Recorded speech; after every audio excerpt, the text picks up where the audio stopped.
সবাই কেমন আছো? আশা করি সবাই ভালো আছো, সুস্থ আছো। চলে আসলাম আমি নতুন আরো একটি ভিডিও নিয়ে। টাইটেল আর থাম্বনেল দেখে তো এতক্ষণে নিশ্চয়ই বুঝে গিয়েছো ভিডিওটা কি নিয়ে হতে চলেছে। এইখানে হচ্ছিল আমার মামার আইব্রো ভাতের আয়োজন। ছোট্টখাট্টো করে একটা আইব্রো ভাতের আয়োজন করেছে, এটা বিয়ের আগের দিনের রাত্রে। তো এখানে ছিল 4 রকমের ভাজি, একটা মাছের তরকারি, আর প্লেটে ছিল 5 রকমের মিষ্টি, পায়েস, ধান দুব্বো, প্রদীপ, মানে যেটুকু দরকার সেটুকুই শুধু আয়োজন করা হয়েছিল। তোমরা ভিডিওটা দেখতে থাকো লাস্ট পর্যন্ত, কি কি করে আর তোমাদের মধ্যে কেমন নিয়ম সেটা কমেন্টে জানিও। চলো তোমরা ভিডিওটা দেখতে থাকো, আমি কথা বলছি।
তো তোমরা দেখতেই পেলে কি কি নিয়ম করলো, কি কি খাওয়াচ্ছে, সব কিছুই তোমাদেরকে দেখালাম। তো আমাদের মধ্যে আইব্রো ভাতের নিয়ম তো এরকম, তোমাদের মধ্যে কিরকম সেটা অবশ্যই কমেন্টে জানিও।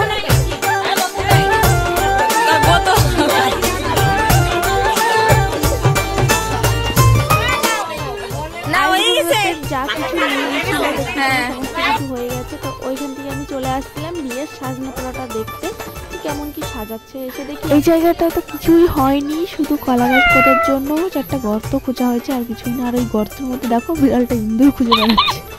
তা এখন বাজে রাত 11টা, আজকে আর কমপ্লিট হবে না, সেটা জানা কথা কালকে হবে। हाय गाइस, इधर पार्टी हो रही है, पार्टी। हम हैं और यहाँ पर ये हमारा मिठाई है और इधर पार्टी हो रहा है, पार्टी। আমরা তো প্রায় রাত 1টা পর্যন্ত এভাবেই আড্ডা মারছিলাম সবাই মিলে। দেখো আমার পিছনে আমার মা মাসিরা সবাই বসেছিল। তোমাদেরকে আর একটা জিনিস দেখায়, যেটা আমাদের বাড়িতেই তৈরি করছিল মিষ্টি। এটা বলে দোকান থেকে কেনার থেকে বাড়িতে বানানো বলে বেশি লাভ, কারণ বাড়িতে বানালে বলে বেশি মিষ্টি হয়, সেই কারণে বাড়িতেই সবাই মিলে বানাচ্ছিল মিষ্টিটা। এখানে আমাদেরও বানানোর কথা ছিল, কিন্তু আমরা আর বানাতে যাইনি। আর আমার মা মাসিরা মেহেন্দি করতে বিজি হয়ে গেছে, তারাও আর হাত দেয়নি। আর এই সাইডে দেখো মিষ্টির শিরা জাল দিচ্ছিল, যেটা মানে মিষ্টি চাল দেবে। আর ওই সাইডে দেখো দেখছি মিষ্টি অলরেডি হয়ে গেছে। তো ভিডিওটা আমি এখানেই শেষ করছি। আর ভিডিওটা তোমাদের কেমন লাগলো অবশ্যই লাইক, কমেন্ট, শেয়ার করে জানাও। দেখা হচ্ছে পরের ভিডিওতেই। আর সবাই ভালো থেকো, সুস্থ থেকো। আর যারা যারা ভিডিওতে নতুন তারা অবশ্যই চ্যানেলটা সাবস্ক্রাইব করে নিও। Bye bye.